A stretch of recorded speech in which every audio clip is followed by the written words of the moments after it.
Ассалому алайкум ва раҳматуллоҳи ва баракатуҳ.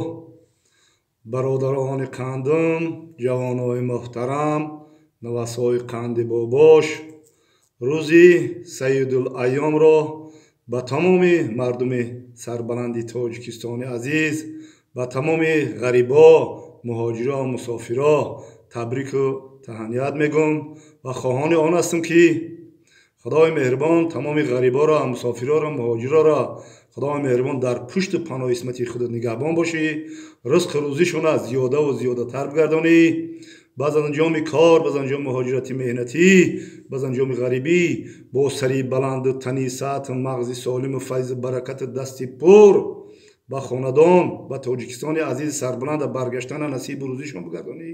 خدای مهربان چه مراد و مقصد و آرزوهای نیکی دارن برادران غریب، برادران تاجیک، با این مراد و مقصد و آرزوهای نیکشون برسانی و خدای مهربان خاک در کلی مردمی سربلند تاجیکستان عزیز در کف دستشون در تمام دنیا، خاک تمام دنیا رو در کف دست گیرن، خاک تمام دنیا خصوصا در دستی خلقی مسلمانی تاجیکی سربلند زر بگردد. الله اکبر. اینقدر دوام بکنم خط برای شما برادران قندم. طول 3 روز است که ما در مجلس بودیم، مجلس ماهی پرورا بودیم.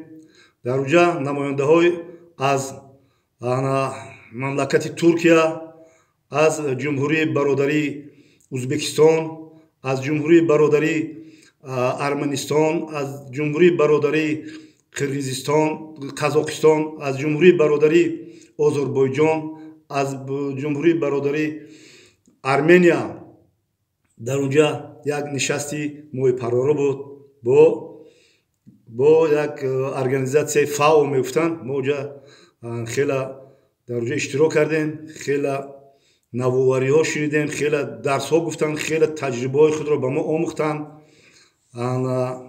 بسیار این مردم با موی پروری، این مردم برادری که نامبر کردن با موی پروری چقدر شغل و غیرتی بسیار داشتن، رغبتی بسیار داشتن و ما رو آمدن خیلی از کاراشون، از پیشرویاشون و ما نقل و قصه ها کردن، ما گوش کردیم.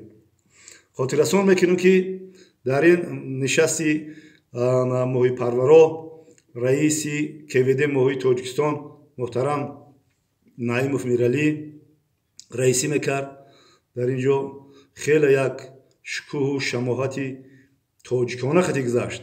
بسیار این مردمی که با مهمانی آمده بودند و از کارباری خودشون مثال نقل میکردند و از پیشروی خودشون نقل میکردند، ما گوش میکردیم و در اینجا بحث های زیاد هم شد، سوال و جواب های زیاد هم شد. بعد این مردم با مردم سربلند تاجیکستان بسیار اهمیت دادن که مردم سربلند تاجیکستان بسیار مهنتی است. خیلی جدا یک چیز قید کنم که در اینجا بسیار استادان اشتراک داشتن، مثال استادان اشتراک داشتن. خب اینجا در حاجی اکرم جان بود، در اونجا بسیار سوال و جواب های خوب کردن.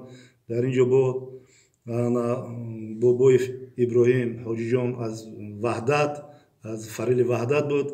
خب رجبوف علی جان اکواپورس، این هم یک خوجگی موی پروری دارد، هم با موی پروری مشغول است، هم با خوراک موی تشکیل میکند. سال صحبت های جالب شد. خب در اینجا با موی پروری از شهر نورک اسماعیل شورا جان خوجگی موی پروری نسیم بسیار جدا یک سوال ها و جواب های خوب شد. باز در اینجا از عبدالرحمن جامی برویف رستم خوجگی موی پروری سهراب یک بسیار این ابرمردی زمان بسیار موی پروری ای کودکیش موی پروری اولادی ایران میدانم که موی پروری در دوره همو دوره پیش بیا که گام نزنم یا بسیار خدمت کردگان بعد خلق دوشنبه، خلق وحدت، خلق عموما موهیا رو میگرفتن میآوردن. همون زمانا چقدر کین مشکلی بود موهیا رو آورده. در من اینجا زلیون بزرگ یاد دارم که میگرفتن با یا نرخینو چیز میدادن مردم. بسیار مهنت کردگان این اولاد یعنی اکای رستم بسیار انسان خوب است، عبدالرحمن جامی است. در اینجا یکی از فرزندای برومند ملت تاجیک یکی استادان خالف فتحالدین بسیار صحبت کرد که این یک фарзанди фарзонаи миллат аст. ина дар бораи мо сухан мегӯем. хулоса карда гӯем, риштаи суханро дароз накунам. ва ҳамин мардуме ки меҳмон буданд бо як дараҷаи олӣ меҳмоннавозӣ, меҳмондӯстии халқи тоҷика дид, як бовар ки хурсанд шиданд. чӣ қадар мисол Наимов Миралӣ, раиси КВД моҳи Тоҷикистон, бисёр хизмат кард, бисёр даво мекард, бисёр барои дар сатҳи олӣ меҳмондорӣ карданд. хуб хайр, дар онҷа бисёр саволу ҷавобҳо шуд. камтар ман интервю гирифтам бо якта Ҳайдар Ферсой, бисёр олим, яке олимои барҷаста дар бораи соҳаи моҳипарварӣ. мисол вай сухан гуфт, ман рафтам бо як Толибҷон, якта переводчик буд. мо перевод шуда хайр маслиҳат кардем ки мо камтар навор гирем. бисёр хурсанд шиданд, бисёр вай карданд. хулоса дар бораи пешрафти хоҷагии моҳипарварӣ дар Тоҷикистони азизи мо, баъди зиёда мо худмон нишон додем ки шумо чӣ қадаре ки нақл мекунед, чӣ қадаре ки пешравӣ гап мезанед, тоҷикои моро оли намедонед ки чӣ қадр ба пешравиҳо ноил мегарданд. тоҷикои мо дар ай қадимулайём ба ин моҳи сору кор доранд, дар ҳамин заҳброҳу каналҳову дар ҳаминҷо дайраҳои кофарниён ки дайраҳои ҳозира нест, дайраҳои кофарниёну дайраҳои зарафшону дайраҳои тигрои балтикаву инҷоҳо дар ҷоҳои моҳипарварӣ, ҷоҳои моҳист ки аз қадимулайём мо дар ин моҳиҳо сару кор дорем. баъд яда Фатҳиддин, яке аз фарзандо, яке аз олимои барҷастаи соҳаи моҳипарварӣ ки тамоми умр, як ҳаёти умри хӯша дар ин соҳа сипарӣ кардагиай, ҳозир камтар касалманд буд. мо бо дуо мекунем ки худо шифои комилиш бития. бисёр дар инҷо саволу ҷавобҳо шуд ки ҳам хел саволо метавад, ҳам хел вай метавад ки бовар кунед халқи ӯ тараф ҳамин армяно ку армяно озарбойҷоно хай дига вай мекунанд.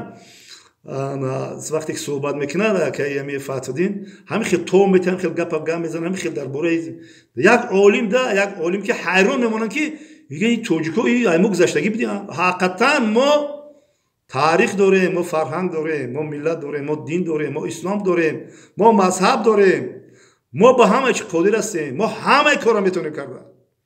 фақат дар инҷода баъд суҳбат мисол тӯлонӣ нашавад, Буруев Рустам вақте ки ҳамин мард дар бораи мисол маслиҳат мекунад, мисол камтар вай мешавад, мусоҳибаҳо мешавад ки мисол қатиба мусоҳибаҳои ма сахт кардам, вай кардам, мумкин ранҷид, намедонам чӣ шуд, камтарак марам дониши хидмат гап зад, ваем гап зад дар бораи ҳамин африканский сон, вай бисёр фикрҳои бисёр хуб гап зад ки шоҳини дастгирӣ аста, бояд дастгирӣ кинем, мо идеяҳоша гап мезанад ки мумкин ояндаҳо ҳам хел шавад.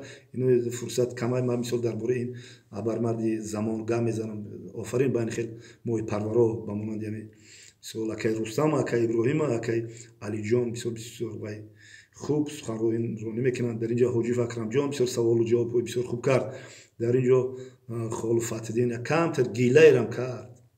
ман аз ҳукумати Абдураҳмони Ҷомӣ хоҳиш дорам, аз мисол акай манам Наимов Миралӣ, корхонаи давлати Тоҷикистон, хоҳиш дорам ки ҳамаи акай Фатҳиддин бисёр одами хуб аст, бисёр хоксор аст, бисёр тамоми умрша дар ҳамин соҳаи моҳипарварӣ гузарондагӣ.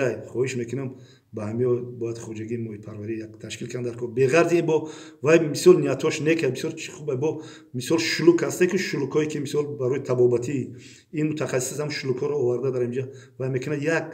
як типа омӯзишгоҳ барои насли наврас бояд ба ҳамин холу Фатҳиддин як замин ҷудо карда шавад, як пешниҳод карда шавад аз тарафи ҳамин ҳукумати ноҳияи Абдураҳмони Ҷомӣ. хоҳиш мекунем ки дастгирӣ кунанд, шоҳини дастгирӣ аста. худо раҳмати Ҳаитов манои бародар чӣ қадар умрихро сипарӣ кард, чӣ қадар китобҳош монд, чӣ қадар вай монд барои насли наврас бояд вай кунем. мутахассиси асосии соҳаи моҳипарварӣ бояд мо дастгирӣ кунем. суҳбат боқӣ зиндаву сарбаланд бошед. ин чӣ қадари корҳое ки гузашт дар ин семинарҳо, дар ин чиё ба ин мисол 8-10 минут гуфта наметавонам. худо нигаҳбон шаҳ олӣ гузашт, ба дараҷаи олӣ гузашт. мо хайрихиш кардем, як рӯҳияи баланд қати ва ё ай Тоҷикистон як чӣ гирифтан рафтану мо ҳам иншоалло ба амри худо соҳаи моҳипарвария иншоалло тараққӣ метиҳем. фақат меҳнат кардан дар кор, бемеҳнат роҳат нест. ولی برادران میگن که درباره چی میگن نمو و یا ماشین میمونن و بازی میکنن که درباره انتظار شویم باباتون درباره و یا ما چین فهمیشیم گم میزنم به پول یگام چی نیست مهنت کردن در کار مهنت میگی راحت میبینی اما بلیط بخریم یا چی میگیریم و میگیم ول درباره یا گم میزنم زنده و سربلند باشین